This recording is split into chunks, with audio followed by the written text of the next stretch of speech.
ध्वनिर्वर्णा पदं वाक्यमित्यास्पदचतुष्टयम् यस्याः सूक्ष्मादिभेदे वाग्देवीं तामुपास्महे।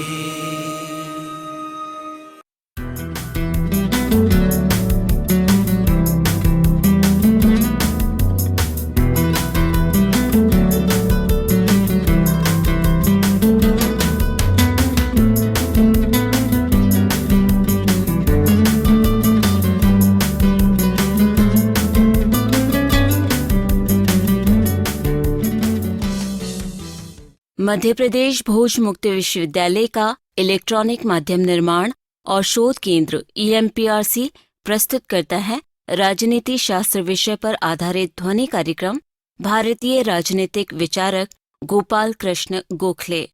ये कार्यक्रम BA राजनीति शास्त्र के द्वितीय वर्ष के विद्यार्थियों के लिए प्रथम प्रश्न पत्र की दूसरी इकाई पर आधारित है। इस कार्यक्रम की विषय विशेषज्ञ हैं डॉक्टर वर्षा सागोरकर। कार्यक्रम का ध्वनि मुद्रण, संपादन और प्रस्तुतिकरण किया है अमर बहादुर यादव ने। साथियों, आइए सुनते हैं ध्वनि कार्यक्रम भारतीय राजनीतिक विचारक गोपाल कृष्ण गोखले।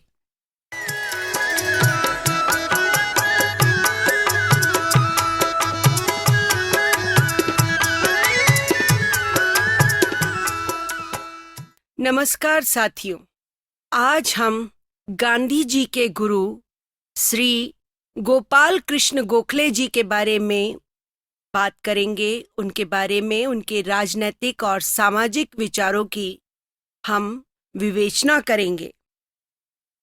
ये कहा जाता है कि यदि फिरोज शाह मेहता हिमालय की तरह ऊंचे थे और बाल गंगाधर तिलक महासागर की तरह गहरे थे, तो गोखले जी पावनी गंगा के समान पवित्र थे, जो सबको अपनी ओर अनायास ही आकर्षित करने की क्षमता रखते थे।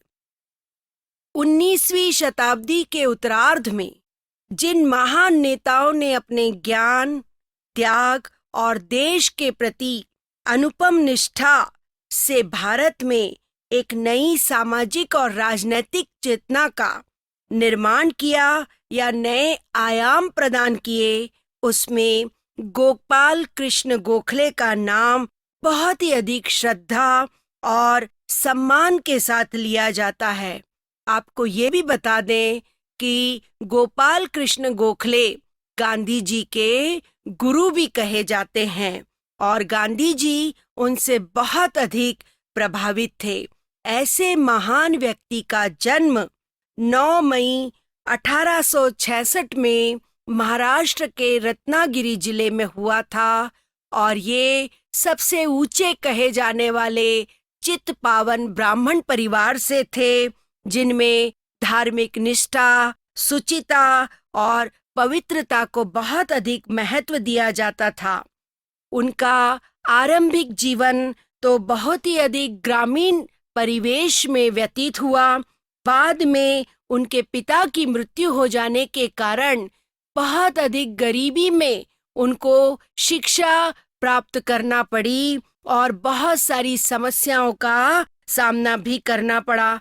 चूंकि वे एक परिश्रमी व्यक्ति थे, लगनशील थे और इसीलिए पारिवारिक समर्थन पाकर उन्होंने अपने बल पर अपने स्नातक तक का पाठ्यक्रम पूर्ण किया और उसके बाद 1886 में वे पूना के कॉलेज में फर्ग्यूसन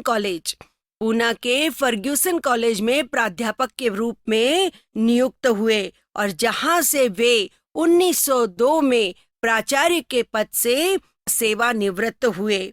कॉलेज में अपनी सेवा के दौरान उनका संपर्क रानडे जी के साथ हुआ और जो जीवन पर्यंत चलता रहा और रानडे के मार्गदर्शन में ही उन्होंने अपना सार्वजनिक जीवन प्रारंभ किया। इसीलिए वे उनको अपना राजनैतिक गुरु भी मानते थे और बंबई प्रदेश की मुख्य राजनैतिक संस्था सार्वजनिक सभा में उनको मंत्री नियुक्त किया गया और इस सभा के माध्यम से गोखले ने सार्वजनिक जीवन में योगदान भी दिया और बहुत ही महत्वपूर्ण कार्य करने लगे और महत्वपूर्ण व्यक्तियों में उनकी गिनती होने लगी।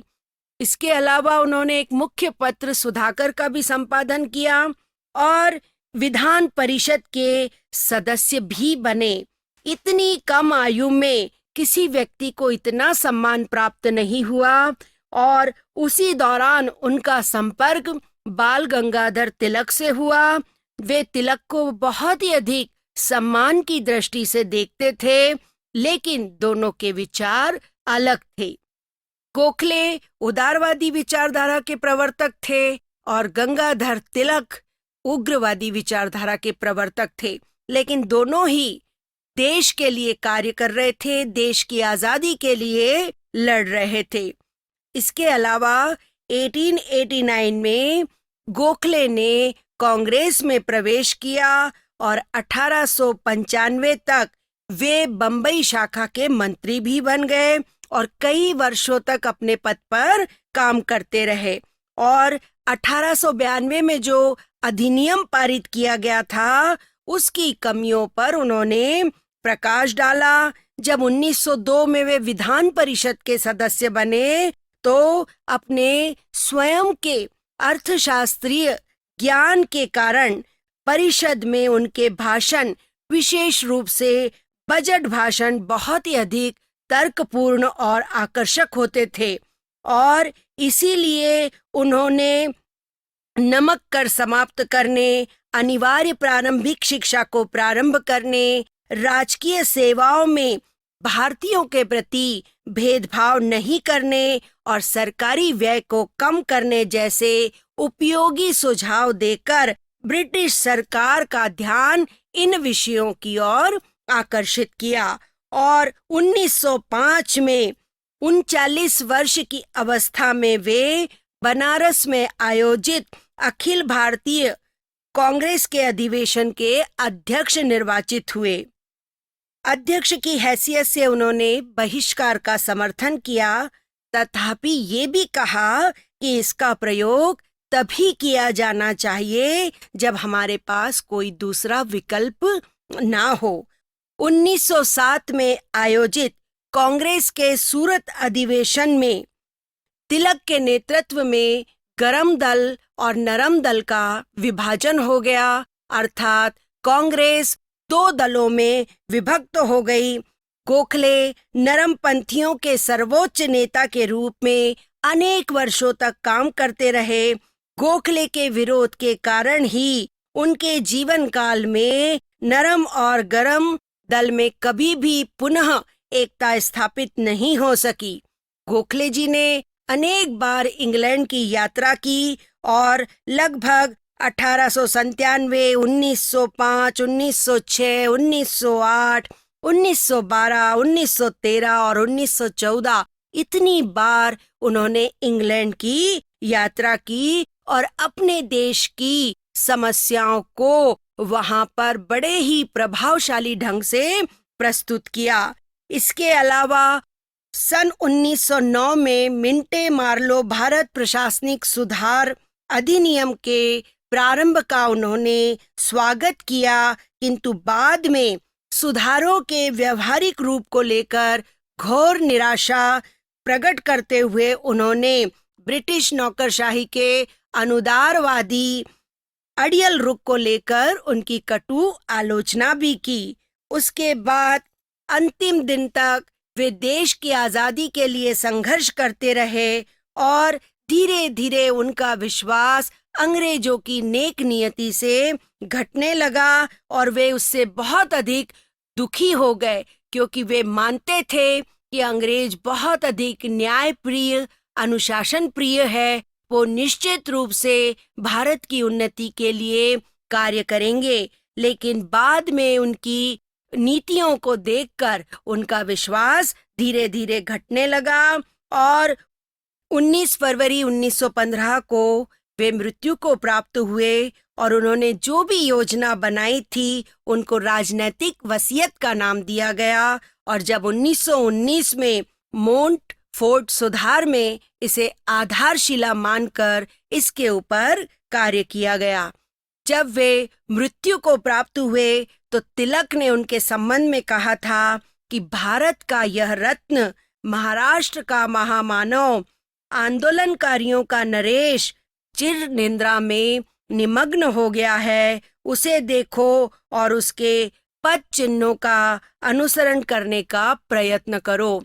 अर्थात तिलक और गोखले दोनों ही अलग अलग विचारधारा के लोग थे, लेकिन उसके बाद भी उनके किए गए कामों कार्यों के प्रति लोगों का विश्वास था। इसीलिए तिलक जैसे महान नेता ने उनके बारे में ये शब्द कहे हैं।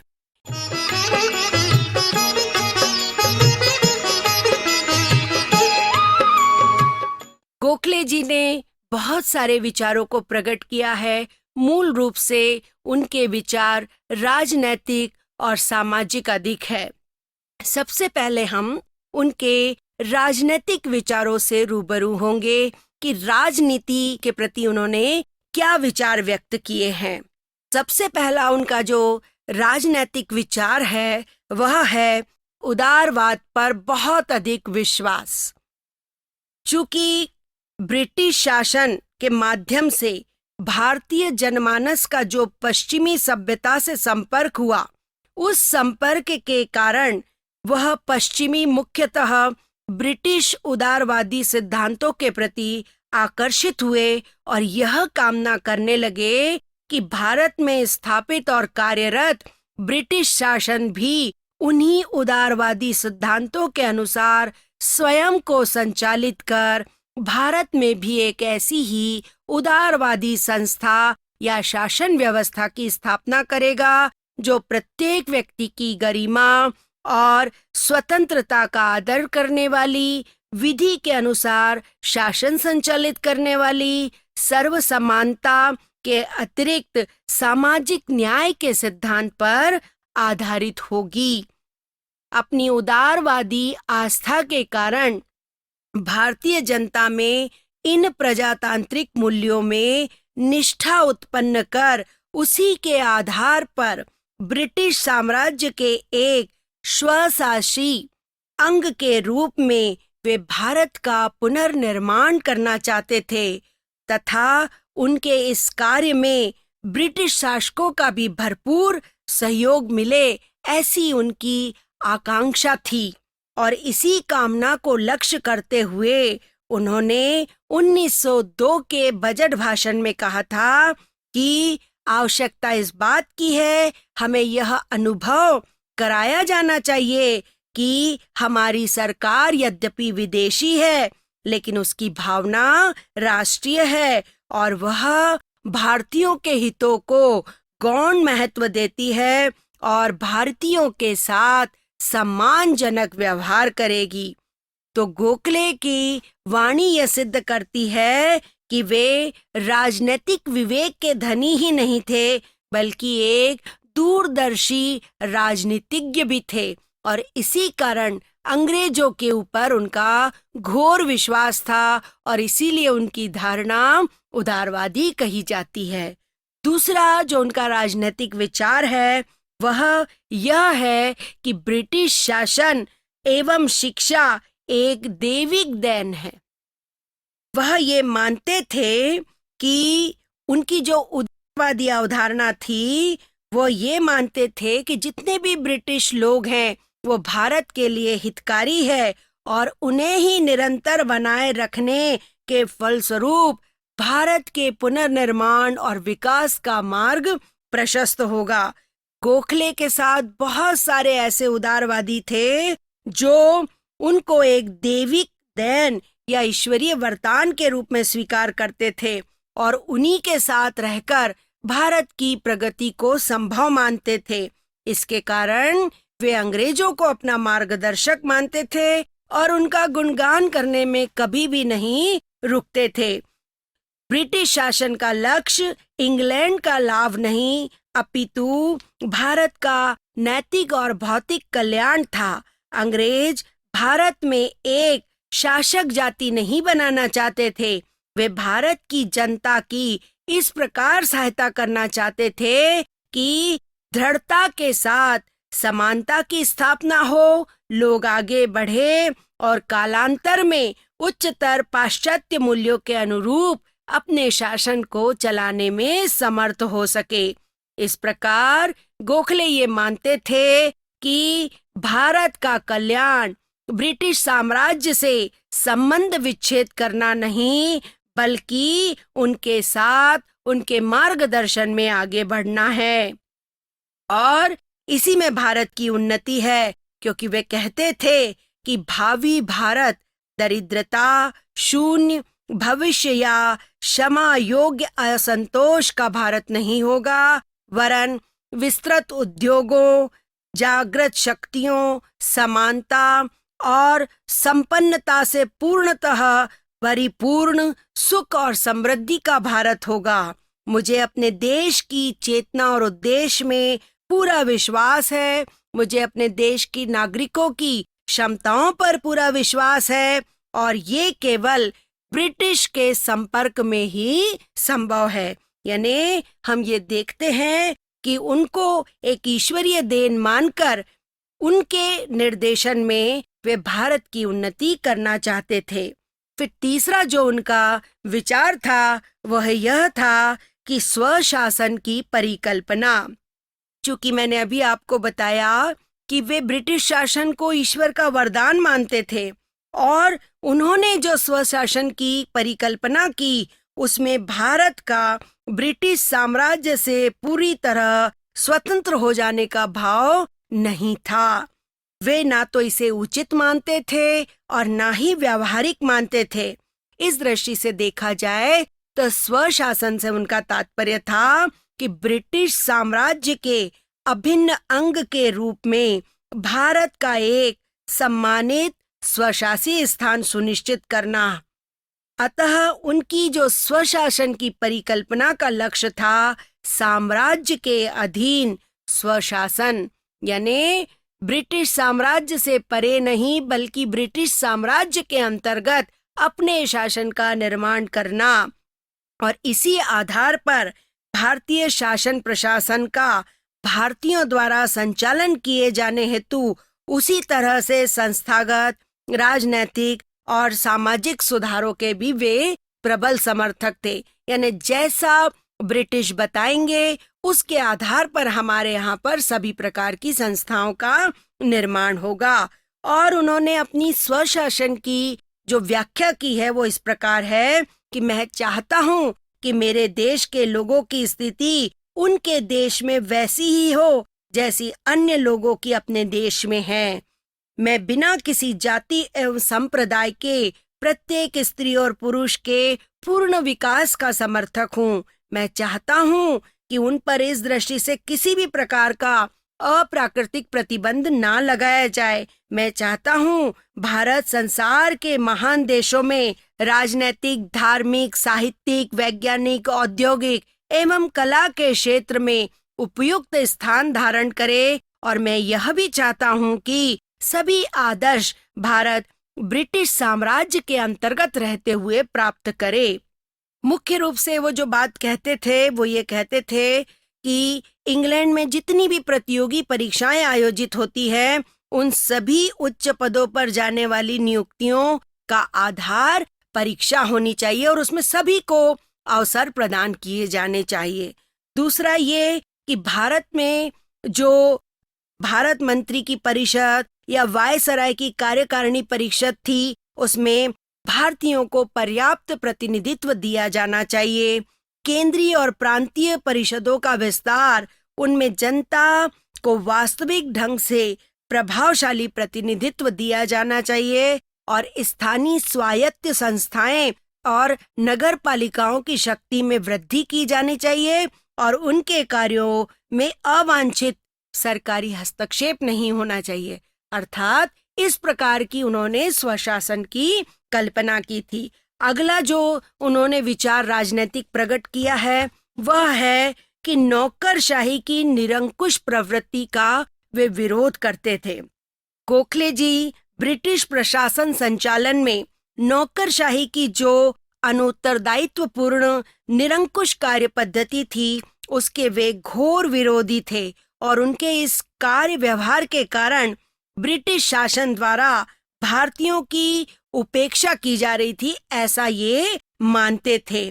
और वो ये भी मानते थे कि भारतीय संसाधनों और संपत्ति का प्रवाह ब्रिटेन की ओर हो रहा है, ये भारतीयों के शुद्ध शोषण का प्रतीक था। नौकरशाही की इस निरंकुश और शोषण प्रधान प्रवृत्ति के कारण गोखले का मत था कि भारतीय जनता ब्रिटिश शासन के होने वाले अधिकांश लाभों से लाभान्वित होने के बजाय वंचित हो रही है और नौकरशाही का वे इस ढंग से संचालन करना चाहते थे कि भारतवासी पश्चिम के उच्चतम आदर्शों के अनुसार अपने देश का शासन संचालन करने में सफल हो सके, समर्थ हो सके।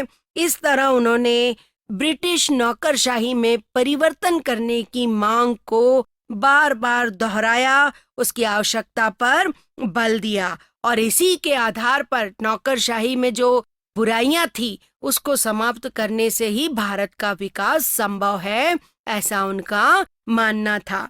फिर वे प्रमुख राष्ट्रवादी थे। प्रमुख राष्ट्रवादी की जगह उनको ये कहना चाहिए कि वे प्रखर राष्ट्रवादी थे। ब्रिटिश शासन के प्रशंसक होने के बावजूद भी गोखले जी प्रखर राष्ट्रवादी चरित्र के नेता थे। ब्रिटिश शासन का जो समर्थन था वो राष्ट्रवादी दृष्टिकोण का निषेध नहीं था। वे ब्रिटिश शासन के पक्षधर केवल इसलिए थे क्योंकि वे अनुभव करते थे कि तात्कालीन परिस्थितियों में भारतीय जनता की अपेक्षाओं की पूर्ति ब्रिटिश शासन के अंतर्गत ही संभव थी। इसी तथ्य को रेखांकित करते हुए उन्होंने कांग्रेस के जो पूना अधिवेशन था उसमें भाषण देते हुए कहा कि भले या बुरे के लिए हमारा भविष्य और हमारी अपेक्षाएं ब्रिटेन के साथ जुड़ गई है तथा कांग्रेस स्वतंत्र रूप से यह स्वीकार करती है कि हम जो प्रगति चाहते हैं वह ब्रिटिश शासन के अंतर्गत ही संभव है। इस प्रकार भारत के गौरवपूर्ण अतीत के प्रति गोखले के मन में बहुत अधिक आदर भाव था। उनके द्वारा दिए गए विश्व सभ्यता के योगदान पर गर्व का हम अनुभव करते हैं, लेकिन वे अतीव जीवी नहीं थे। उनका इस दृष्टि से यह मत था कि भारत का स्वर्णिम अतीत ही राष्ट्र के भावी विकास का एकमात्र आधार नहीं बन सकता। उनके अनुसार भारत की भावी उन्नति पश्चिम में विकसित उदारवादी जनतांत्रिक मूल्यों को अपनाने से ही संभव है। इसके अलावा संवैधानिक साधनों पर उनकी घोर आस्था थी। सामाजिक परिवर्तन करना है या सुधार करना है तो उसमें दो प्रकार के साधनों का प्रयोग किया जाता है, एक तो शांतिपूर्ण और या अहिंसक और दूसरा होता है क्रांतिकारी और हिंसक। लेकिन उदारवादी मान्यताओं के कारण गोखले अहिंसक और शांतिवादी विचारों के प्रवर्तक थे और वे मानते थे कि भारत का विकास संवैधानिक सुधार केवल शांति के माध्यम से ही संभव है और जितने भी संवैधानिक साधन अहिंसक या नैतिक चरित्र के थे उसी के द्वारा वे इच्छित सुधार जैसे जनमत निर्णय है, इसके अलावा अनुनय विनय है, नैतिकता है, इसके अलावा समाचार पत्र है, प्रतिनिधि मंडल है, सहानुभूति रखने वाले गणमान्य व्यक्तियों का सहयोग है और रचनात्मक आलोचनाएं हैं।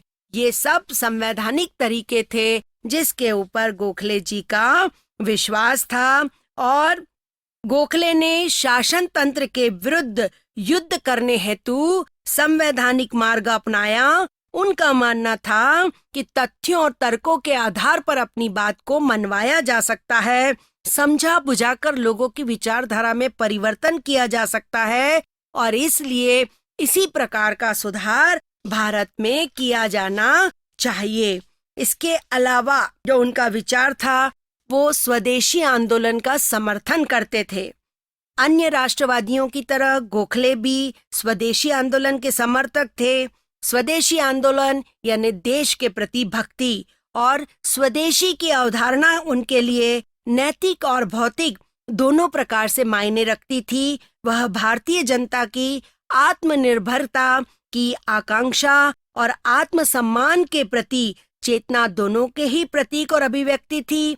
नैतिक दृष्टि से स्वदेशी की अवधारणा की व्याख्या करते हुए उन्होंने 1905 में कांग्रेस के बनारस अधिवेशन में कहा था कि मातृभूमि के प्रति समर्पण जो स्वदेशी की भावना से पूर्णतः अंतर्व्याप्त है, एक ऐसा गंभीर और उत्कृष्ट भाव है कि उसका विचार मात्र व्यक्ति को आनंदित कर देता है और उसके वास्तविक स्पर्श से व्यक्ति अपनी तुच्छता के भाव से मुक्त होकर अपने स्वयं के महत्व के प्रति जागरूक हो जाता है।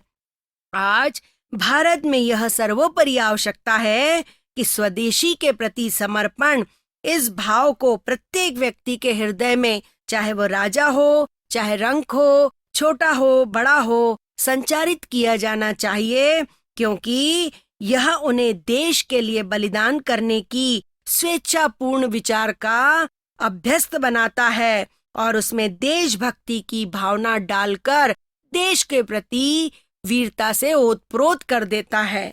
इस प्रकार हम देखते हैं कि ये उनके राजनैतिक विचार थे। फिर उन्होंने मानव अधिकार और स्वतंत्रता का भी समर्थन किया। हिंदू मुस्लिम एकता के भी वे बहुत बड़े समर्थक थे। इसके अलावा सत केंद्रीकृत समर्थक व्यवस्था भी वे देश में अपनाना चाहते थे और उन्होंने प्रशासनिक सुधारों की भी मांग की। उन्होंने ये कहा कि विधान परिषदों का पुनर्गठन किया जाना चाहिए, निर्वाचित सदस्यों का अनुपात बढ़ाकर और उन्हें आधा कर देना चाहिए। भारत मंत्री की परिषद में कम से कम 3 भारतीय मूल के सदस्यों को मनोनीत किया जाना चाहिए। भारतीय लोक सेवा की न्यायिक शाखा में नियुक्तियां वकील वर्ग से होना चाहिए। न्यायपालिका और कार्यपालिका का पृथक्करण होना चाहिए। सैनिक व्ययों में कमी की जानी चाहिए और औद्योगिक और तकनीकी शिक्षा भारतीयों को प्रदान की जानी चाहिए और ग्रामीण जनता को ऋण के भार से मुक्त किया जाना चाहिए ताकि उनको राहत प्राप्त हो और वो आत्मनिर्भरता की ओर बढ़े। इस प्रकार गोखले भारी प्रशासनिक और सैनिक व्यय को घटाने के साथ साथ शिक्षा, स्वास्थ्य और जन कल्याणकारी कार्यों पर अधिक उन्होंने महत्व दिया और इस प्रकार हम देखते हैं कि उन्होंने राजनीति में अपना अमूल्य योगदान दिया है, अमूल्य कार्य किया है, उदारवादी होते हुए भी। इसके अलावा नस्लवाद और रंग भेद के भी वे विरोधी थे। सामाजिक सहिष्णुता और सद्भावना के प्रतीक भी उन्हें माना जाता है और धार्मिक सहिष्णुता और एकता के समर्थकों में भी उनका नाम लिया जाता है। निश्चित रूप से आपके दिमाग में गोखले जी का विचार जानकर एक ऐसी छवि उभरती है जिसके अनुसार हम यह कह सकते हैं कि एक ऐसे उदारवादी नेता जो उदार आदर्शवादी होते हुए भी अपने समय के यथार्थ से अपरिचित नहीं थे। वस्तुतः देखा जाए तो वे एक व्यावहारिक, आदर्शवादी, उदारवादी राजनीतिज्ञ थे और देश के प्रति, देश के लिए कार्य किया उन्होंने और देश के प्रति उनकी भक्ति थी। नमस्कार।